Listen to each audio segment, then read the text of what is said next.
Welcome, adventurer.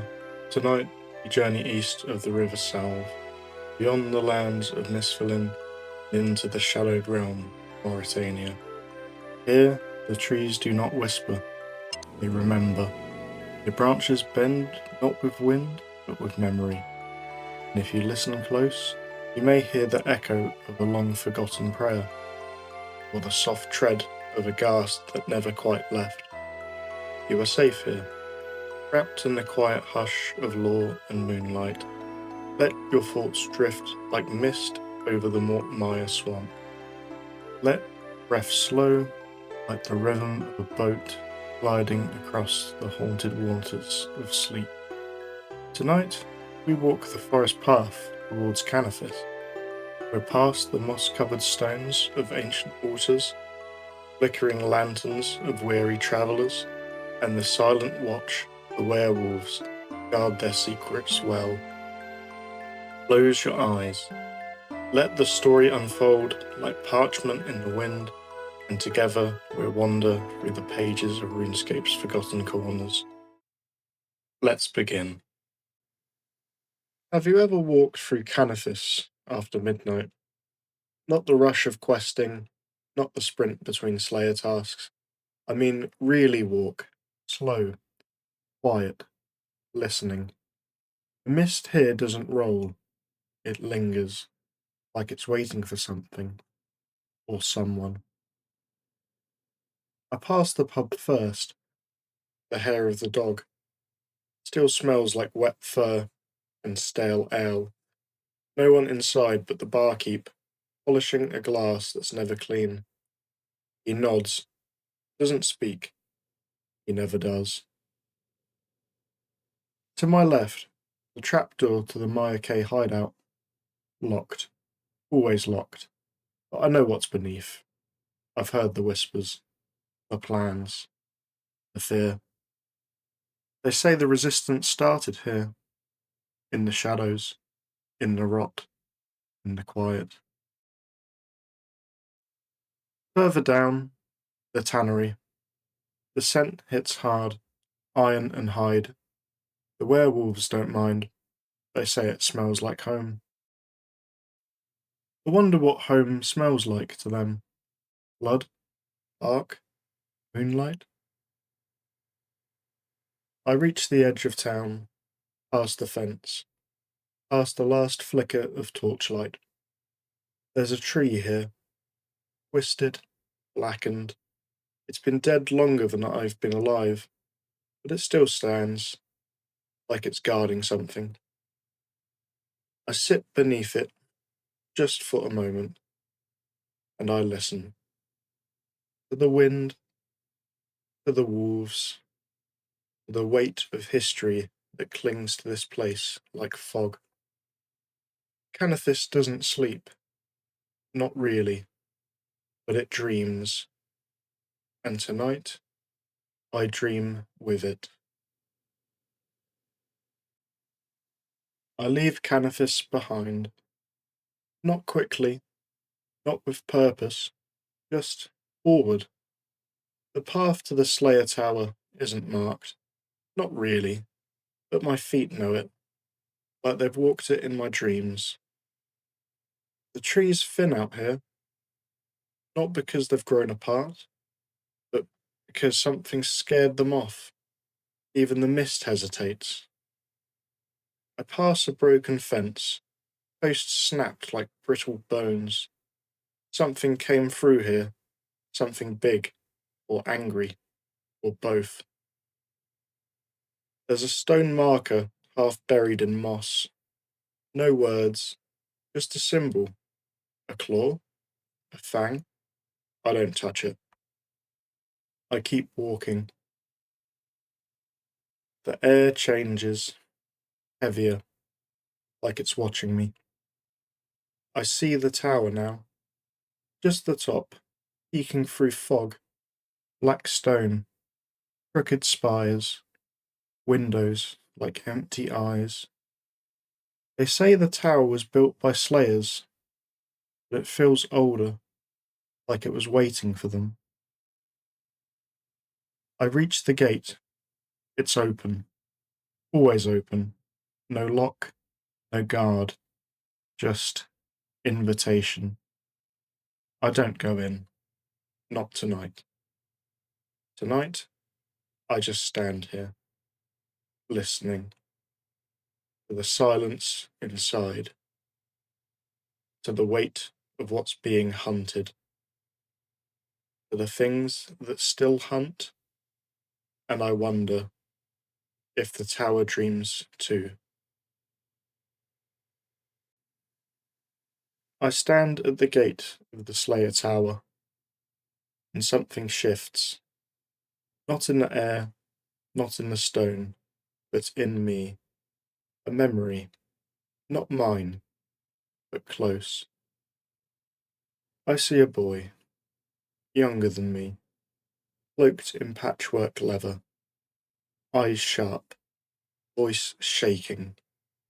He's standing in the Mayake hideout, beneath Canathus, beneath everything. He's holding a dagger, not well, not like a fighter, like someone who's been told it's the only way. Ivan, that was his name. He didn't want to be a hero, he wanted to survive. But the tower loomed. Even underground, they felt it. Its weight, its watchers. The Slayers hunted monsters.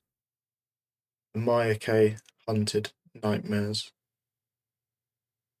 They whispered plans in that hideout, maps drawn in charcoal, routes through the swamp, names of allies, names of the dead.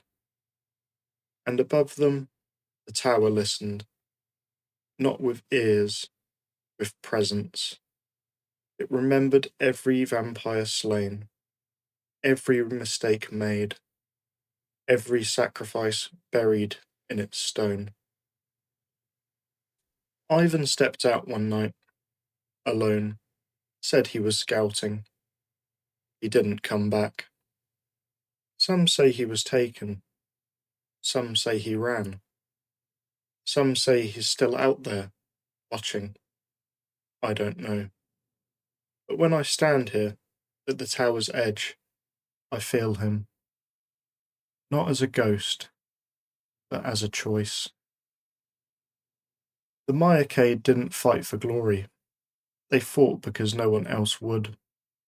And the tower, this cold, silent monument, remembers them. So tonight, I remember too. Ivan, the hideout, the whispers, the weight of resistance. A step beyond the tower, past the last stone, past the last torch, into Mort Maya. The swamp doesn't greet me, it absorbs me. Every step sinks, not deep, just enough to remind me I'm not walking on land. I pass a tree. It blooms, then withers, then blooms again, all in silence. Magic lives here, but not the kind you cast, the kind that remembers.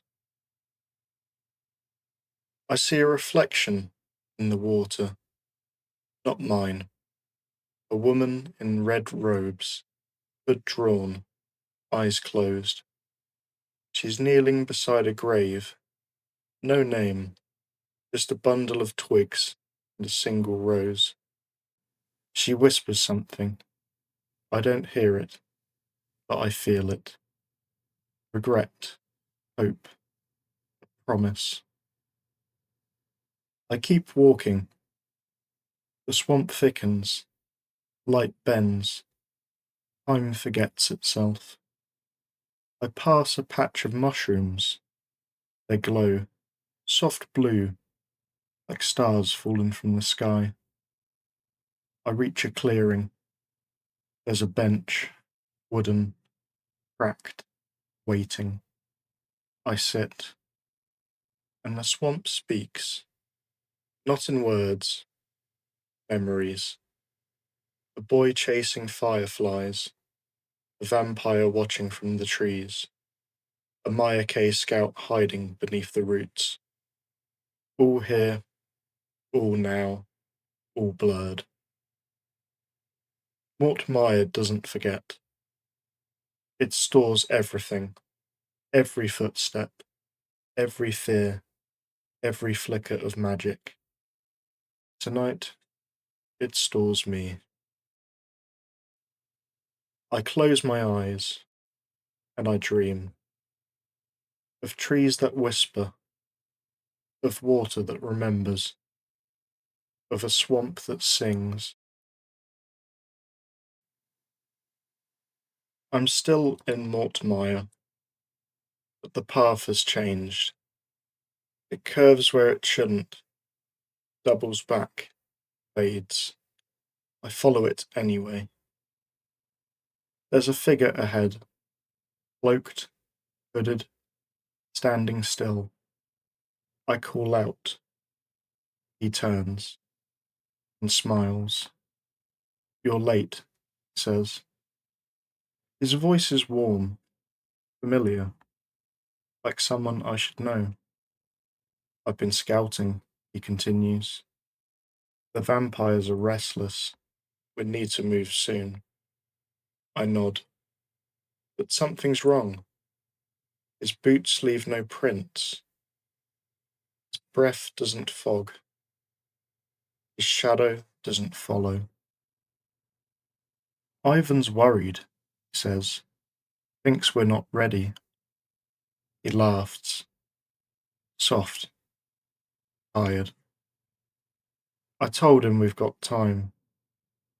I want to speak, to tell him. But I don't. Not yet. He walks beside me now, talking like it's yesterday. Plans, routes, names, all of them gone. We reach a clearing. He stops, looks around. This is where I fell, he says. Quiet, calm. I think. He kneels, touches the ground. And for a moment, he remembers. His smile fades. His voice breaks. I didn't make it, did I? I shake my head. He nods, stands, and fades. Not like smoke, like a memory. I'm alone again, but not empty. It's part of the swamp now, part of the story, part of me. I leave the swamp behind, not because I want to, because it lets me. The path to Fenkenstrain's castle isn't marked, it's remembered. By the trees, by the stones, by the things that crawl beneath them. The ground shifts here, less wet, more brittle, like something died beneath it and never stopped dying. I pass a gate, rusted, bent, still standing. It creaks as I walk by, not from wind, from memory. The castle looms ahead, tall, crooked, watching. Its windows glow faintly, not with light, with warning. They say Fenkenstrain was a doctor. They say he was a monster. Some say he was both. I reach the bridge. It shouldn't hold, but it does. Wood groans beneath me. Water whispers below. I don't look down. Not tonight. The castle door is closed, but I hear movement inside, not footsteps, stirring, like something waking up. I don't knock. I don't enter. I just stand and listen to the wind through broken glass, to the heartbeat, forgotten science, to the echo of a man who tried to rewrite death. Benkenstrain's castle doesn't sleep. It waits, and tonight I wait with it. I reach the coast. The swamp fades behind me, and the mist turns pale green. Port Phasmatis, town of ghosts, but not the kind that haunt, the kind that wait. The gates shimmer, not locked, not open, just uncertain. I step through, and the air changes. It's colder, but not cruel, like the breath of someone who's been quiet for too long. The streets are empty, but I'm not alone. They watch from windows, from balconies, from memory. Faces I almost recognize. Eyes that flicker with stories they've told 1,000 times. A woman sweeps her doorstep. There's no dust, just ritual. She hums a tune I've never heard, but I know it. A lullaby for the dead. I pass the inn. No laughter, no clinking mugs, just chairs that rock themselves, and a fireplace that burns without flame. I sit for a moment, and the room remembers me. Not my name, my grief. A ghost approaches. He doesn't speak. He just offers a coin. Phasmatite, cold, weightless, honest. I take it. And for a moment, I remember something I never lived. A shipwreck, a promise, a goodbye. Port Phasmatis doesn't ask questions, it answers them. In silence, in echoes, in the tide. I board the boat near Port Phasmatis. Just one captain, no crew, and a lantern flickering, and a name carved into the hull. Memory. The river is quiet, too quiet. Not peaceful, expectant, like it knows where I'm going and what I'll leave behind. Mist curls around the bow. Shapes move within it. Not people, not monsters, just moments. A child's laugh, a scream, prayer, all swallowed by the fog. The water darkens, not from depth, from history. This river has carried more than boats. It's carried secrets, sacrifices, stories no one dared to finish. I see the city now, dark mire, tall, silent, watching. Its spires pierce the mist like teeth. Its walls don't keep things out, they keep things in. The dock is empty, but I feel eyes, not hostile, hungry. I step off the boat, and the mist closes behind me. No splash, no echo, just silence. Darkmire doesn't welcome, it accepts. And tonight, I am accepted. I step off the boat. Darkmire rises before me, not like a city, like a wound. The streets are too clean, not from care, from control. Every stone placed with purpose, every shadow allowed. I walk slowly. The buildings lean inward, watching, listening. The air tastes like iron. I pass a patrol. They don't speak. They don't blink. They just move, like ritual. I reach the blood tithe chambers. The door opens without touch. Inside, it's colder, not from temperature. The walls are red, not painted, stained. I walk past the basins, empty now, but they remember. Every offering, every scream, every silence.